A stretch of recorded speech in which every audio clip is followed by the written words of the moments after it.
예로부터 인류학자들이나 혹은 아니면 철학자들이 우리 인간을 정의를 하기를 호모 바베르라고 하는 말로 정의를 하게 됐습니다. 호모 바베르, 호모 사람이라는 말인데 바베르 그러면은요 일하는 사람, 즉 다시 말하면 노동하는 존재다라는 것입니다. 여러분 오래 전부터 우리에게 궁금증을 유발시키는 그런 어떤 질문 한 가지가 있어요. 여러분 동물은 노동을 할까요? 하지 않을까요? 동물에게도 노동이 있겠습니까? 아니면 동물에게는 노동이 없겠습니까? 표정을 보아하니 알쏭달쏭. 우리 것을 한번 알아볼까요? 예, 여러분 동물에게도 노동이 있다 생각하시는 분 한번 손들어 보십시오. 동물에게도 노동이 있다. 자신들이 많이 없으시군요. 감사합니다. 손을 내려주시고요. 동물에게는 노동이 없다라고 생각하시는 분 한번 손 들어 보십시오. 예. 무슨 자신감으로 손을 드셨나요? 예, 손을 내려주십시오. 정답은 둘 다 정답입니다. 여러분 동물에게도 최소한의 일하는 것은 있습니다. 먹이 사냥하는 것 혹은 아니면은요 자기의 안식처를 꾸미는 것 뭐 등등의 여러 가지 일들을 합니다. 그런데 공통적으로 이야기를 할 때 학자들 이야기는 뭐냐면은요 동물들에게도 생존을 위한 노동은 있다. 그러나 생존을 위한 노동이 아닌 의미를 느끼기 위한 노동은 존재하지 않는다라는 것이 대체적으로 학자들의 이야기입니다. 기본적인 생존을 위한 노동, 사람이나 동물이나 있습니다.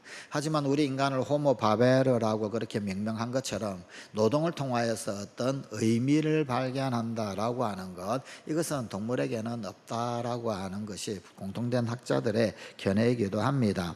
그런 의미에서 이 노동하는 것, 이것은요 인간이 인간 되게 하는, 사람이 사람 되게 하는 특성 중에 한 가지입니다.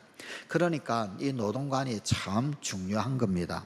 노동에 대한 가치관이 어떠한가, 그것에 대하여서 이 사상에 따라서 풍성한 삶을 살 수 있겠는가, 아니면 그저 겉에 겉으로 그저 동물처럼 그렇게 하루하루를 연명하며 사는가 라고 하는 것이 결정 지어지더라라는 것입니다.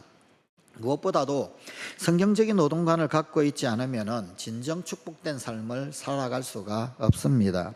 어떤 사람의 노동관은 그가 얼마나 풍성한 삶을 살아가고 있는가, 그가 진정 사람됨, 하나님께서 우리네 인생에게 기대하시는 그 기대대로 의미 있는 인생을 살아갈 수 있는가, 그렇지 못한가 라고 하는 척도가 됩니다.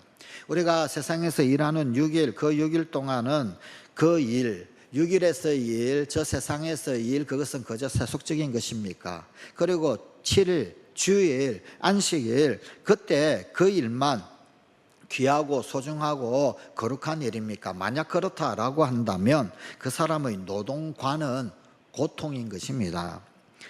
하나님께서 태초에 에덴 동산에 거하는 우리 인간에게 사실 3대 축복을 허락하셨습니다. 이것은 창세기 1장 2장에 나오는 내용입니다. 그런데 이 축복은 우리 인간이 범죄하기 이전에, 죄가 이 세상 가운데 들어오기 이전에 이미 주신 그런 놀라운 축복인데, 이 창세기 1장 2장에 이 세 가지 축복이 다 나옵니다. 그 세 가지 축복 가운데서 세 번째 축복은 결혼의 축복입니다. 창세기 2장 24절입니다. 이러므로 남자가 부모를 떠나 그의 아내와 합하여 둘이 한 몸을 이룰지로다. 이 결혼을 축복으로 주셨습니다. 남자와 여자가 연합하여 둘이 한 몸을 이루는 것, 이것이 참으로 어마어마한 하나님께서 주신 축복이다라는 것입니다. 두 번째 축복은 창세기 2장 3절에 나옵니다. 하나님이 그 일곱째 날을 복되게 하사 거룩하게 하셨으니 이는 하나님이 그 창조하시며 만드시던 모든 일을 마치시고 그 날에 안식하셨음이니라. 안식의 축복입니다. 일곱째 날을 복되게 하셨다. 안식일을 복되게 하셨다. 쉴 수 있음, 안식함, 이것이 축복이다라는 것입니다. 우리는 이 안식이 얼마나 귀한 축복인지 참 잘 알고 있습니다. 옛날, 그러니까 공산주의가 살아있을 때 구소련 시절이지요. 이 소련에 공산정권이 들어서고 난 다음에 했던 한 가지 일이 있습니다. 두 가지 업무를 가지고 이 일을 행했어요. 하나는 기독교를 말살하기 위해서, 그리고 또 다른 한 가지는 노동 생산성을 높이기 위해서 했던 일입니다. 그게 뭐냐면 7일마다 하루 쉬는 것, 6일 일하고 7일째 쉬는 것, 7일 주기로 하루 쉬는 이것을 10일 주기로 바꾸어 버렸어요. 10일에 하루 쉬는 걸로. 자, 이렇게 하면은 7일마다 주일을 지내는데, 그런데 주일날 예배를 드리지 못하게 될 것이다 라고 하는 것이고, 또 다른 한 가지는 6일이 아니라 9일을 일을 하고 하루를 쉬니까, 그러니까 생산성이 훨씬 더 높아질 것이다, 뭐 이런 거예요. 이 정책을 얼마나 시행을 했느냐, 무려 2년 반 동안 이 정책을 시행을 했습니다. 여러분, 성공했을까요? 실패했을까요? 실패했습니다. 여러분, 결과가 어땠는가? 생산량이 향상될 줄 알았어요. 그런데 형편없이 인민들이 병들기 시작합니다. 뿐만 아니라 사기가 저하됩니다. 또 일의 결과가 나빠지기 시작했습니다. 그래서 2년 반 만에 다시금 7일째로 돌아갔습니다. 7일에 하루 쉬는 걸로 그렇게 돌아왔습니다. 결국 하나님의 이 창조 법칙, 그리고 제도, 창조 질서, 이것이 옳았다라고 하는 것, 이 사실을 공산주의자들 그들의 경험을 통해서 확인할 수가 있었던 것입니다. 안식일날 괴로워하는 사람 없습니다. 안식일은 다 좋아합니다. 아이들도 좋아하고 노동자들도 좋아하고 다 좋아합니다. 우리에게 그렇게 하루 쉬는 것이 정말 필요합니다. 그 쉼으로 말미암아 하나님 앞에 거룩하게 나아감이 정말 우리에게 필요합니다. 안식일이 축복이다라고 하는 것, 이것을 너도 알고 나도 알고 다 알고 있습니다. 많은 사람들이 알고 있습니다. 안식과 결혼, 이것이 하나님께서 주신 복이다 라고 한다면, 세 번째, 노동.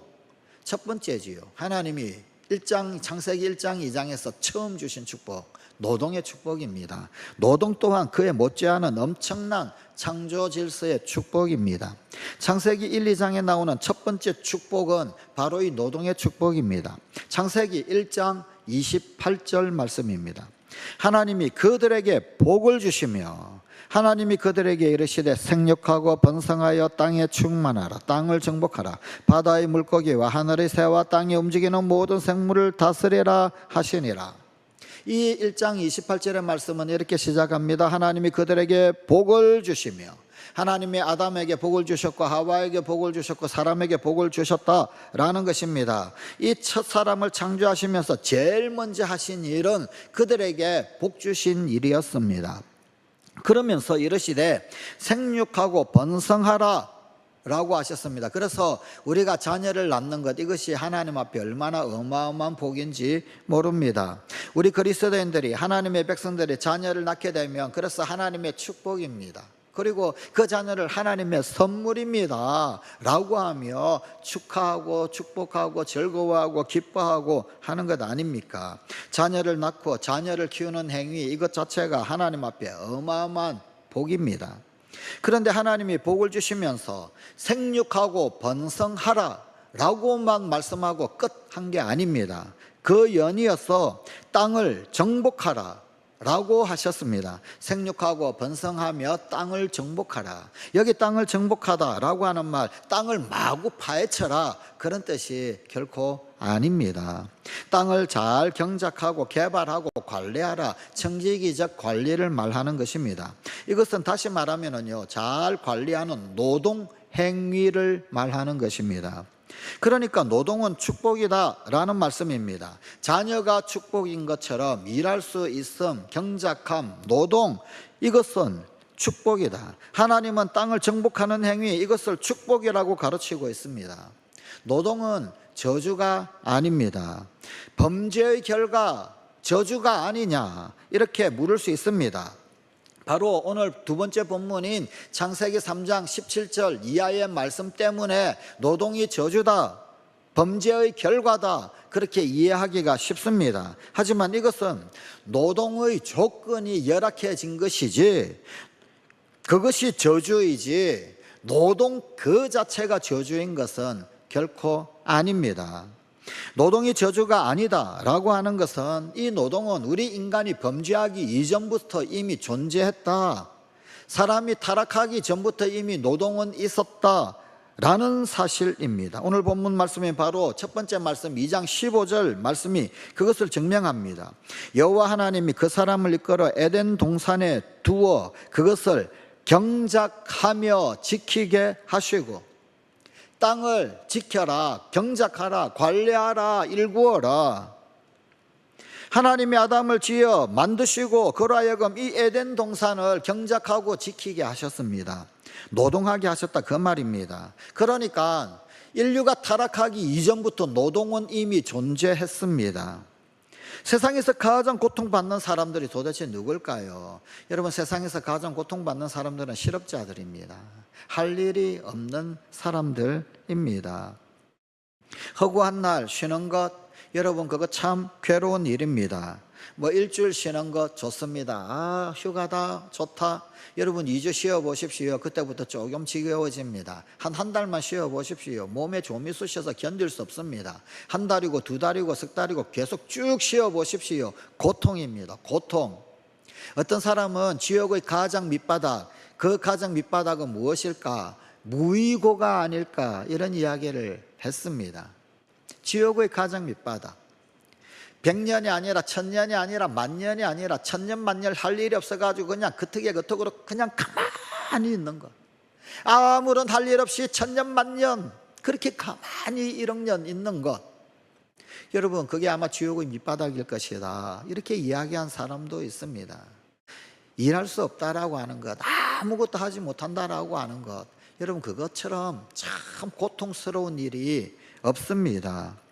여러분, 공짜로라도 좋으니까 일 좀 하게 해주면 좋아할 것입니다. 노동이 저주가 아니라 노동이 없는 것, 그것이 저주입니다. 우리 한국인들의 잘못된 인식이 있습니다. 일하지 않고 먹고 마시고 사는 것, 전혀 일 안 하고 잘 먹고 잘 사는 것, 이게 아주 복이다라고 생각하는데 사실 이것은 저주입니다. 여러분, 어떤 여자에게 두 곳의 혼처가 나타났습니다. 하나는요, 가난하지만 그러나 장래성이 있는 남자. 또 다른 하나는요, 부모로부터 물려받은 유산이 아주 많아요. 돈도 많아요. 그래서 딱히 일하지 않아도 이자 따박따박 받아먹고 그렇게 살 수 있는 그런 배경을 가진 남자였습니다. 두 번째 남자를 택했습니다. 돈을 은행에 넣어두고 이자 받아 먹으면서 살았습니다. 차 하나 사가지고 여기저기 여행 다니면서 돌아다니면서 살았습니다. 그런데 10년이 지나니까 이 남자가 바보가 되었어요. 사회 적응을 하지를 못합니다. 친구도 또 동료도 제대로 잘 사귀지도 못합니다. 그냥 바보가 되었어요. 전부 다 아내가 다 해줘야 됩니다. 가난했으나 장래성이 있었던 남자, 회사 잘 취직하고 승진하고 중력이 되었습니다. 성공했습니다. 남편은 돈은 많이 있지만 아무것도 못합니다. 그냥 이자만 받아먹고 살아가는 무능한 사람이 되더란 것입니다. 노동에 대하여서 많은 사람들이 그릇된 관념을 가지고 있습니다. 특별히 우리 같은 경우에 우리의 어떤 역사적 혹은 아니면 문화적 배경 때문에 소위 잘못된 선비관 혹은 아니면 양반관, 이런 것들 때문에 일하지 않고 사는 것을 복받은 것이다 라고 그렇게 착각하게 만듭니다. 우리나라에 선교사들이 처음 들어왔을 때 실제 선교 실화 가운데 이런 이야기가 있습니다. 선교사들이 사실 우리나라에 많은 스포츠들을 가져왔지요. 선교사들 때문에 뭐 야구도 알게 되었고 뭐 축구 뭐 또 혹은 아니면은 배드민턴, 테니스, 탁구 다 선교사들에 의해서 들어온 스포츠 아닙니까? 그런데 선교사들이 테니스를 치고 있는 거예요. 게임을 하고 운동을 하면서. 그런데 하필이면 그 선교사들하고 안면이 있는, 그래서 사귐도 있는, 교제도 있는 참관, 뭐 지금으로 따지면 장관쯤 될까요? 차관쯤 될까요? 고위 관리가 지나갑니다. 지나가면서 혀를 쩌쩌쩌 쳐면서 그러면서 선교사들에게 이렇게 이야기를 했다는 겁니다. 선교사님들 왜 그렇게 고생을 하시나요? 왜 그렇게 땀을 뻘뻘 흘리면서 그러고 계십니까? 아래 것들을 시키시지요. 아래 것들을 시키시지요. 우리 민족에게는 선조 때로부터 노동은 우리 삶의 마치 고통처럼, 저주처럼 그렇게 인식되도록 사회 문화적 혹은 아니면 역사적 배경을 좀 가지고 있습니다. 사실 참 왜곡된 겁니다. 잘못된 겁니다. 되도록 일 안 하려고 하고 편한 데 가려고 하고 막 그렇게 만들고 있습니다. 그러나 성경은 그렇게 말하고 있지 않습니다. 데살로니가후서 3장 10절입니다. 누구든지 일하기 싫어하거든 먹지도 말게 하라. 노동하지 않는 것은 먹지도 않아야 할 만큼 저주받았다라는 것을 알아야 합니다. 노동이 저주다라고 하면 하나님은 그야말로 저주받으신 분입니다.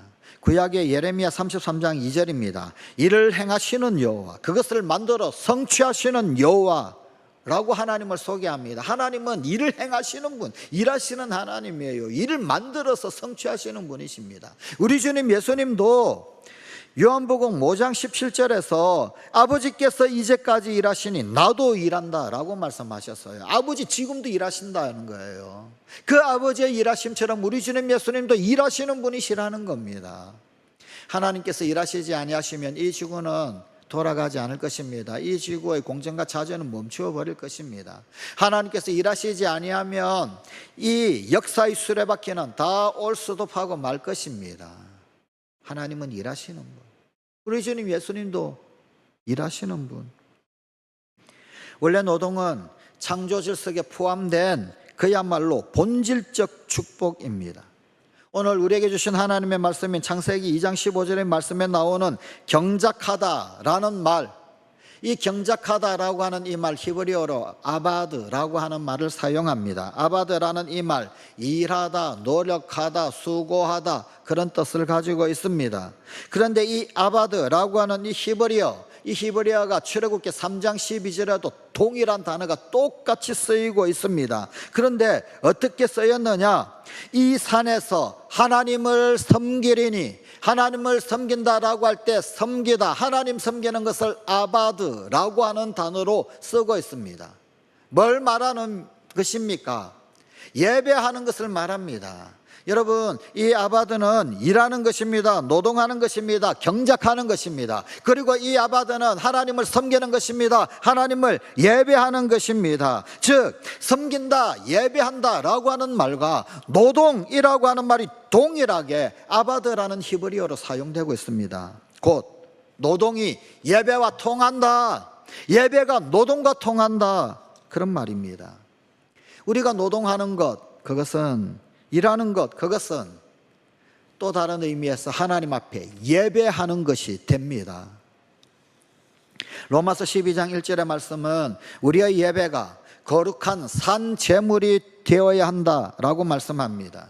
죽은 제물이 아니라 살아있는 제물이 되어야 한다. 다시 말하면 살아서 행동하는 것으로 제물이 되어야 한다라는 것입니다.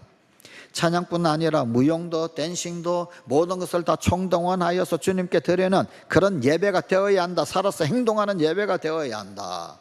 그런데 고대에는요, 사실은 노래하고 무용하고 이것이요, 사실은 신을 숭배하는 그런 제사였지요. 그런데 그것처럼 하나님 앞에 여러분, 우리가 어떤 행동을 하는 것, 어떤 액션을 하는 것, 그것이 다 예배가 되어야 한다라는 거예요. 하나님 앞에 설거지하는 것, 기쁨으로 하나님 하는 설거지, 그것도 아름다운 제사 예배입니다. 여러분, 우리 기독교 고전 불후에 명저가 있습니다. 하나님의 임재 연습이라고 하는 책입니다. 로렌스 수사가 쓴 책, 우리 기독교 불후의 고전 명저입니다. 그런데 여러분, 하나님의 임재 연습, 이 책을 쓴 로렌스 수사가 어떤 분인지 아십니까? 여러분, 수도원에서요, 부엌에서 일하는 수사였었습니다. 부엌에서요, 설거지하는 수사였어요. 설거지하면서 부엌에서 일하면서 그러면서 그가 느꼈던 하나님 임재, 그런데 이것이 우리 기독교 역사 가운데서 빼놓을 수 없는 위대한 고전이 되었습니다. 설거지하면서 하나님을 만날 수 있을까요? 설거지하면서 하나님의 임재를 누릴 수 있을까요? 설거지하면서 하나님과 깊은 예배 가운데 있을 수 있을까요? 그럴 수 있다. 로렌스 수사의 말입니다. 책 복잡하지도 않아요. 아주 두께도 얇아요. 그러나 깊습니다. 구구절절 하나님의 임재를 새겨놓은, 여러분, 일하는 것, 설거지, 그것도 하나님 앞에 아름다운 제사입니다. 예배입니다. 아무리 어려운 작업 환경에 있다라고 한다 할지라도, 내가 하는 일이 하나님 앞에 예배다라고 생각을 한다면 믿음으로 하나님 앞에서 하게 될 것입니다. 감사로 하게 될 것입니다. 그 삶 전체가 살아있는 예배가 될 것입니다. 그래서 하나님께 연락될 것입니다. 내가 하는 그 일을 통해서 하나님 받으실 제사가 된다, 그 말입니다. 예배는 일주일 내내 몸으로 드리는 겁니다. 그것이 영적 예배입니다. 합당한 예배입니다. 살아있는 예배입니다. 그리고 믿음으로 드리는 노동은 그래서 하나님께서 기뻐 받으시는 산 제사가 될 수 있습니다. 성경을 읽다가 간과하기 쉬운 것이 있습니다. 출애굽기 20장 8절부터 10절은 10계명의 내용 가운데에서 안식일에 대한 계명을 설명하고 있어요. 그런데 이 안식일 계명 중에서 9절 말씀은 이렇게 말씀합니다. 엿새 동안은 힘써 내 모든 일을 행할 것이나, 제7일 안식일을 이야기하는데 그 전제가 있어요. 전제가 뭡니까? 6일 동안 힘써 내 모든 일을 행할 것이다. 그러나 7일은 안식하라, 거룩히 여겨라. 그런데 여러분, 문맥상 엿새 동안 힘써서 일하는 것, 이것이 있어야 일곱째 날 진정한 안식이 있다라는 것입니다. 이것이 참된 안식입니다. 여러분, 엿새 동안 빈둥빈둥 놀고 7일은 안식이라고 또 놀고, 여러분, 이거는요 하나님이 받으시지 않습니다. 엿새 동안 힘써 일하는 것, 그것이 전제된 안식일 예배여야 하나님 앞에 거룩한 것, 온전함이 됩니다. 혹시 여기 학생분들 계신가요? 학생들이 있으면 참 좋겠는데 학생 시절을 같이 지나간 몇 분들 계신 것 같고, 여전히 학업을 하는 분도 있으신 것 같고, 학생들의 노동인 공부, 여러분 공부 그것도 예배예요. 예배. 학생은 열심히 공부해야 합니다. 토요일 밤 12시까지 코피 흘리면서 그러면서 공부해야 합니다. 학생의 안식일을 아주 잘 지키는 방법이 있습니다.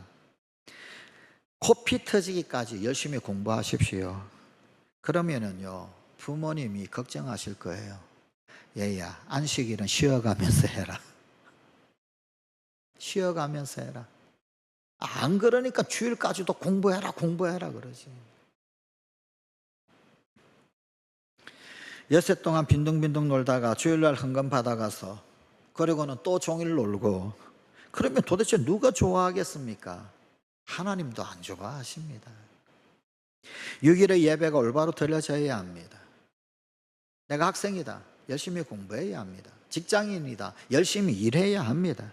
자신을 위해서 공부하지 말고, 자신을 위해서 일하지 말고 믿음으로 공부하고 믿음으로 일하십시오. 아무리 어려워도 믿음으로 하게 되면 그것이 바로 하나님 앞에 연락되는 예배가 됩니다. 하나님은 바로 이것을 받으십니다. 노동은 놀라운 축복입니다. 성관가족 여러분, 우리는 도대체 왜 노동할까요? 왜 일을 합니까? 노동의 동기, 일하는 동기가 중요합니다. 돈 벌기 위해서 물론 돈 필요합니다. 돈 많이 벌수록 좋겠지요. 돈 많이 벌어야 합니다. 그런데 그것이 다가 아닙니다. 성경 에베소서 4장 28절은 이렇게 말씀합니다. 도둑질하는 자는 다시 도둑질하지 말고 돌이켜 가난한 자에게 구제할 수 있도록 자기 손으로 수고하여 선한 일을 하라. 도둑질해서 먹고 살지 말고 자기 일로 수고하면서 그러면서 살아라. 나만 살지 말고 그것 가지고 가난한 자에게 구제할 수 있을 정도로 그렇게 돈 벌어라. 자기 손으로 수고하여서 선한 일을 하라. 노동해서 다른 사람 도우라 라고 말씀합니다. 우리 사회에 알려진 가장 대표적인 두 가지 노동관이 있지요. 노동의 동기 두 가지가 있습니다. 한 가지는 공산주의고 또 다른 한 가지는 그 대척점에 있는 자본주의적인 생각입니다. 공산주의는 열심히 일해서 그래서 똑같이 분배하자라는 것입니다. 노동 조건이 나빠서 수익도 차이가 나는 것이니까, 그러니까 일해서 같이 똑같이 나눠야 한다라는 것입니다. 평등의 원칙에 입각하고 있습니다. 참 맞는 말입니다. 노동운동하는 사람들이 이에 대해서 말합니다. 성경적이다 라고까지 그렇게 말을 합니다. 그러나 그렇지 않습니다. 성경적이지 않습니다. 공산주의는 평등을 강조하다 보니까 그냥 그만 생산성이 떨어져 버렸습니다. 뭐 어느 정도는 명분상 맞습니다. 하지만 결국은 다 같이 못 살게 되었습니다. 다 같이 적당히 일하고 다 같이 점점점 일을 안 하게 되고 결국은 생산성이 다 떨어져 버리더라는 거예요. 다 못 살게 되었습니다. 잘못된 노동관이다라고 하는 것, 그것을 우리가 보고 겪어서 잘 알고 있습니다. 그 한계를 역사가 잘 보여주고 있지 않습니까? 그러면 자본주의는 올바른 그런 성경관이냐? 아닙니다. 자기가 열심히 일해서 번 것 자기가 다 가집니다. 뭐 어느 정도 명분상 맞습니다. 하지만 맹목적 소유나 이윤축으로 흐를 경우에 비판의 대상이 됩니다. 무엇보다도 자기가 다 가지니까 부의 불균형이 아주 극심해집니다. 빈부의 차이가 얼마나 심각한지 모릅니다. 우리 사회의 병폐 중에 하나 아닙니까? 무엇보다도 오늘날 가장 강력하게 하나님을 대적하는 우상 만몬신의 노예가 되기 쉽습니다. 돈의 노예, 돈신을 경배하게 만들기 쉽습니다. 성경은 공산주의도 아니고 자본주의도 아닙니다. 성경은 섬김주의를 말하고 있습니다. 다른 사람을 돕기 위한 동기에서 일하는 것입니다. 열심히 일해서 다른 사람 잘 돕기 위해서, 잘 세워주기 위해서, 한 영혼 똑바로 세우기 위해서, 그래서 공부하고 그래서 일하고 하는 것입니다. 그냥 나 혼자 잘 먹고 나 혼자 잘 살고 호의호식하기 위해서 일하는 것, 그것은 예배가 아닙니다. 참된 섬김의 방법, 그것만이 참된 노동입니다.